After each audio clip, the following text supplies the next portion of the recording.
Dear students of class 6, मैं SK. Pandey केंद्रीय विद्यालय नंबर 2 आप लोगों के सामने और आप लोगों के पास मध्यावधि परीक्षा यानी हाफ ईयरली एग्जामिनेशन 2024-25 का संस्कृत पेपर क्लास 6 के लिए डाल रहा हूँ। ये एग्ज़ाम में बहुत सहयोगी होगा। ये पैटर्न बताएगा, मार्क्स 60 मार्क्स और टाइम है आपका सार्धहोराद्वयम यानी 2 घंटा 30 मिनट। तो आप देखिए कैसे इसका करना है। इसमें सबसे पहले आपको भरना होगा छात्रस्य नाम, छात्र का नाम भरना है। अनुक्रमांक, अनुक्रमांक का अर्थ होता है रोल नंबर, यहाँ रोल नंबर भरना है। कक्षा अनुभाग, कक्षा मतलब क्लास हो गया, अनुभाग मतलब सेक्शन हो गया। फिर दिनांक, आज डेट कौन सा है, जिस डेट को आपको एग्ज़ाम देना होगा वहाँ डेट भरिए। निरीक्षकस्य हस्ताक्षरम, ये जो इन्विजिलेशन ड्यूटी करते हैं उनके लिए है कि यहाँ पर सिग्नेचर करेंगे। और परीक्षकस्य हस्ताक्षरम, जो आपकी कॉपी चेक करेगा वो यहाँ पर हस्ताक्षर करेंगे। अब निर्देश देखिए। अस्मिन् प्रश्न पत्रे 4 खंडाः सन्ति। इस प्रश्न पत्र में कितने खंड हैं? तो 4 हैं। उत्तर सेकंड देखिए, उसमें क्या कह रहा है? कह रहा है कि उत्तरम अस्याम एवं उत्तर पुस्तिकायाम निर्दिष्ट स्थाने लेखितव्यानि, यानी उत्तर इसी उत्तर पुस्तिका में जो निर्दिष्ट स्थान है वहाँ पर आपको लिखना है। फिर है थर्ड में समस्ता प्रश्न अनिवार्य सन्ति, सब प्रश्न अनिवार्य हैं। अपठित अवबोधनम है 10 मार्क्स का, रचनात्मक लेखन है 10 नंबर का, और अनुप्रयुक्त व्याकरण है 15 मार्क्स का, और पठित अवबोधनम है 25 मार्क्स का। इस तरह करके आपका टोटल 60 मार्क्स का है। अब देखिए खंड क में है आपका अपठित अवबोधनम 10 मार्क्स। अब इसमें क्या है? आपको एक ये अनुच्छेद है, कह रहा कि अधोलिखितम अनुच्छेदम पठित्वा, नीचे लिखे गए अनुच्छेदों को पढ़ करके प्रश्नानाम उत्तराणि लिखन्तु, प्रश्नों के उत्तर लिखें। एतत् मनोरमम उद्यानम अस्ति, यह सुंदर उद्यान है। मनोरम मतलब मन को हरने वाला, सुंदर। अस्मिन् उद्याने, इस उद्यान में, मृगाः यानी हिरण, वानराः बंदर, मयूराः यानी बहुत सारे मोर, काकाः यानी बहुत सारे कौवे, इत्यादि विचरन्ति, ये सारे विचरण करते हैं। अत्र एव वृद्धाः, यहाँ पर बूढ़े, बालकाः बालक, महिलाः च भवन्ति, महिलाः च भ्रमन्ति, और महिलाएं भ्रमण करती हैं यानी घूमती हैं। एकः शिशु, एक बच्चा, एकः शिशु मतलब एक छोटा बच्चा क्या करता है? वानरम पश्यति, बंदर को देखता है। बालकौ मृगम पश्यतः, 2 बालक मृग को देखते हैं। त्रयः वृद्धाः, 3 बूढ़े, वृक्षे पेड़ पर, कोकिलस्य नीडम अवलोकयन्ति, कोकिल के घोंसले को अवलोकयन्ति मतलब देखते हैं। 4 मयूराः केकाम कुर्वन्ति, 4 मोर केकाम कुर्वन्ति मतलब केका करते हैं। केका मतलब उनकी आवाज़ को केका बोलते हैं। 4 महिला, 4 महिलाएं, कोकिलस्य कूजनम, कोयल की कूजन यानी कू जो करती है उसको शृण्वन्ति सुनती हैं। उद्याने अनेके वृक्षाः सन्ति, उद्यान में अनेक वृक्ष हैं।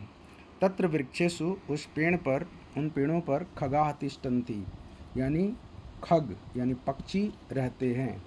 5 बालकाः यानी 5 लड़के, कंदुकेन उद्याने क्रीडन्ति, गेंद से उद्यान में खेल रहे हैं। अत्र अनेकानि पुष्पाणि अपि सन्ति, यहाँ पर अनेक फूल भी हैं। उद्यानस्य वातावरणम, उद्यान का वातावरण लाभदायकम भवति यानी लाभदायक होता है। अब देखिए एक एक पद में आपको उत्तर देना है। 4 मयूराः किम कुर्वन्ति, 4 मोर किम कुर्वन्ति क्या करते हैं? तो आपको हो जाएगा उत्तर केकाम कुर्वन्ति, केका करते हैं। तो एक पद में आप देखेंगे तो मैं उत्तर बता चुका हूँ कि कैसे उत्तर लिखते हैं, तो बस किम की जगह पर केकाम हो जाएगा। ख में देखिए उद्यानम कीदृशम अस्ति, उद्यान कैसा है? तो उत्तर होगा मनोरमम। शुरू में ही आप देखे थे उसमें मनोरम मिला था कि उद्यानम मनोरमम अस्ति, तो ये मनोरमम हो जाएगा।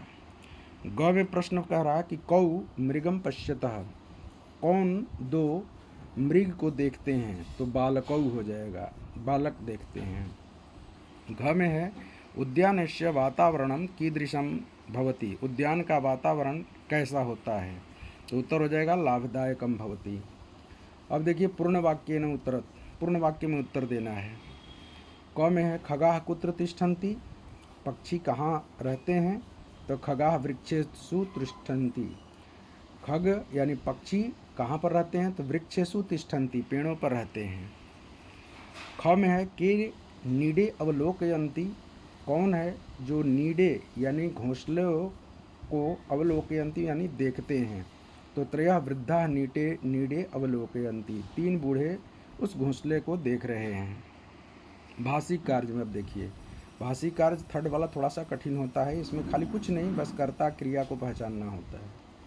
जैसे देखो, एकः शिशु वानरम पश्यति, एक शिशु बंदर को देखता है। अस्मिन वाक्य क्रियापदम किम, इसमें क्रियापद कौन सा है, तो बच्चों जैसे सिंगल इन्वर्टेड कमा से घिरा हुआ है एकः से लेकर के पश्यति तक, तो लास्ट वाला जो होता है ना वो क्रियापद होता है। तो पश्यति आपका क्या है, तो क्रियापद है, वर्ब है।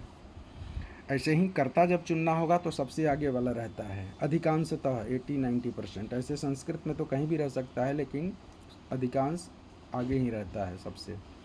अब कह रहा है सेकंड में बालको मृगम पश्यतः, अत्र कर्तृपदम किम, यहाँ पर सब्जेक्ट कौन है, कर्ता पद कौन है इस वाक्य में, तो इसमें बालको हो जाएगा। शुरू वाला कर्ता होता है, लास्ट वाला क्रिया होती है, तो ये हो जाएगा बालको। अब चलते हैं खंड ख, रचनात्मक लेखनम, ये भी 10 मार्क्स का होता है। इसमें क्या होता है, तो इसमें 10 मार्क्स नहीं 5 नंबर का है। इसमें खुद से लिखना रहता है, ये अपने मन से लिख सकते हो, ज़रूरी नहीं कि जो मैं लिखा हो वही लिखें। अब कह रहा है यहाँ पर कि स्वस्य दिनचर्याम सरल वाक्य यही लिख्यंतु, यानी अपनी दिनचर्या को सरल वाक्य में लिखना है। अहम प्रातः 6 वादने उत्तिष्ठामि, मैं सुबह 6 बजे उठता हूँ। अहम प्रातः 7 वादने मुख प्रक्षालनम करोमि, यानी मैं 7 बजे मुख धोता हूँ। अहम प्रातः 6:30 वादने योगासनम करोमि, मैं 7:30 बजे योगासन करता हूँ। मैं सुबह अहम प्रातः 8 वादने जलपानम करोमि, मैं 8:30 बजे जलपान करता हूँ। अहम प्रातः 9 वादने स्नानम करोमि, मैं सुबह 9 बजे स्नान करता हूँ। और अहम 10 वादने विद्यालयम गच्छामि, मैं 10 बजे विद्यालय जाता हूँ। तो इस तरह से आपका 5 वाक्य हो गया। अब देखिए क्वेश्चन नंबर 3 में, चित्रम दृष्ट्वा पट्टिकातः समुचितान् वर्ण समूहान चित्वा रिक्त स्थानानि पूरयन्तु, यानी चित्र को देख करके पट्टिका में से जो नीचे शब्द दिए गए हैं उन्हीं शब्दों को चुन करके इसमें भरना है, जिससे कि ये पूरा शब्द बन जाए और इसका अर्थ निकले वर्ण समूह में से। अब नीचे देखिए, यहाँ पर नीचे दिया हुआ है आपका पट्टिका है, जिसमें लिखा है कक्का त्रि अंड चूह छह, इस तरह से ये ताह इंद्रह सट।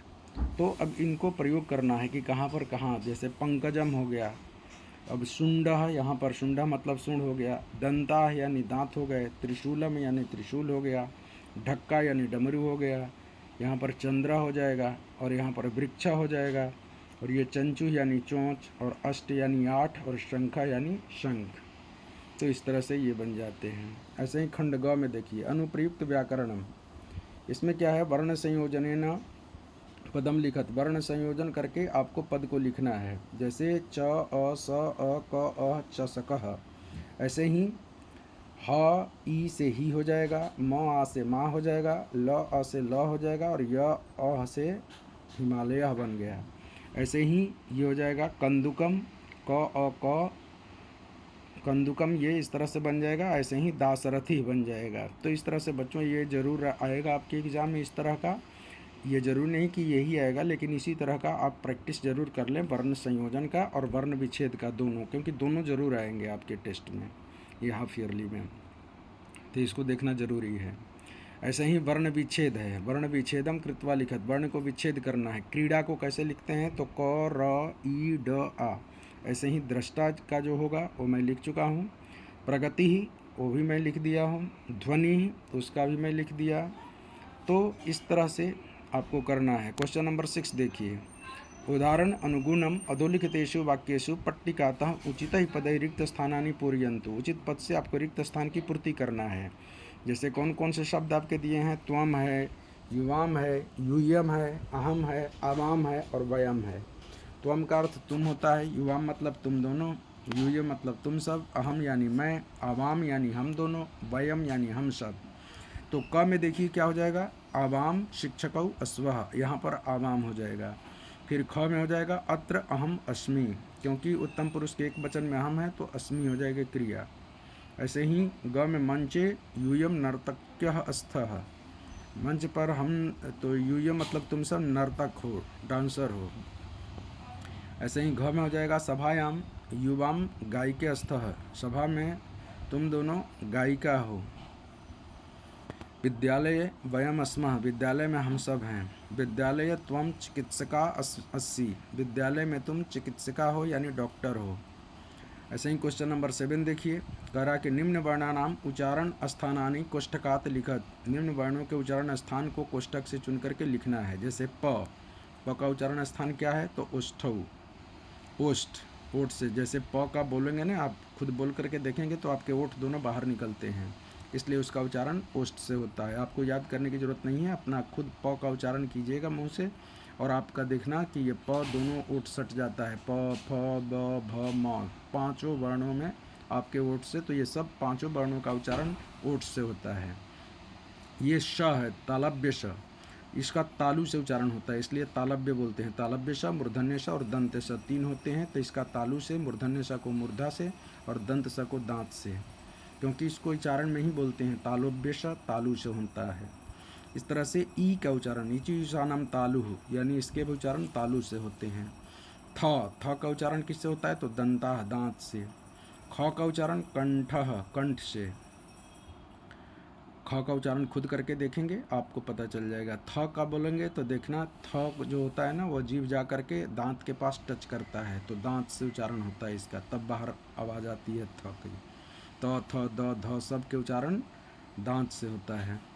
ऊ ओठ से होता है, ऊ करेंगे तो आपके दोनों ओठ बाहर निकल जाएंगे, तो छोटा ऊ चाहे बड़ा ऊ हो, प, फ, ब, भ, ऊ, ये सब का उच्चारण ओठ से ही होता है।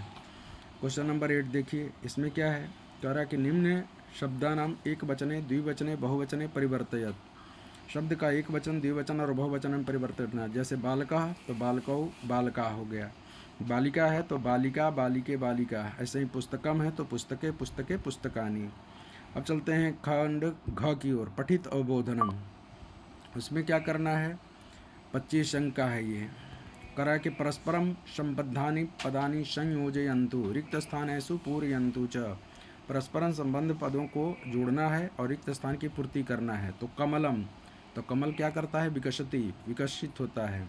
ऐसे ही लेखकः लिखति, फलम पतति, फल गिरता है। फिर नर्तकः नृत्यति, चालकः चालयति, गायिका गायति। 10th उदाहरणानुगुणं समयं संख्या भी लिखन्तु, पादोन सप्तवादने 6:45, सार्ध 10 वादनम 10:30, 10 वादनम 10, सपाद षड्वादनम 6,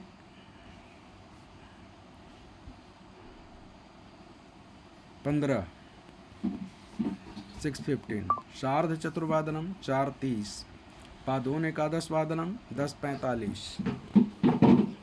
क्वेश्चन नंबर 11, निम्नलिखितेषु समुचित शिष्टाचार पदम योजयन्तु, 5 मार्क्स का।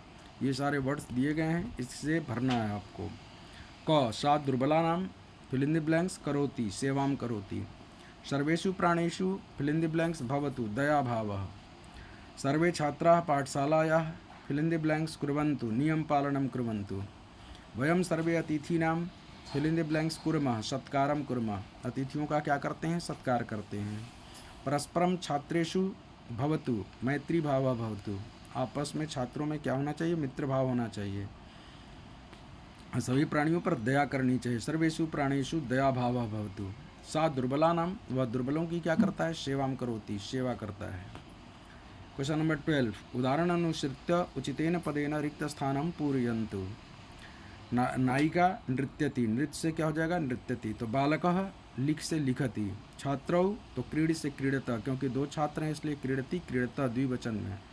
अहम, अहम है उत्तम पुरुष एक वचन में, तो गच्छामि हो जाएगा। गच्छामि गच्छावा गच्छामा होता है। ऐसे ही कवि ही पश्यति, पश्य से पश्यति हो जाएगा। महिला तो महिला बहुवचन में है तो वदंती हो जाएगा, वदती वदता वदंती, तो वदंती हो गया। ऐसे ही निम्नलिखित संस्कृत वाक्य नाम हिंदी अनुवादम कुरुत, इसको हम हिंदी में अनुवाद करना है। मम नाम सुमित्रा, मेरा नाम सुमित्रा है। ऐसे ही अहम गायकः, मैं गायक हूँ। त्वम कः, तुम कौन हो? तो अहम सैनिकः, मैं सैनिक हूँ। बालकः किम कुर्वन्ति, बालक क्या करते हैं, यानी लड़के क्या करते हैं। एतानी तो पुस्तकानि सन्ति, ये तो पुस्तकें हैं। तो इस तरह से हिंदी अनुवाद भी आप ज़रूर देख लें, ये इम्पॉर्टेंट है। तो जो नेक्स्ट वीडियो जो होगा वो आपको, जो पेपर नेक्स्ट होंगे उसके लिए मैं तैयार करके उस पर अपलोड कर दूंगा। Thank you.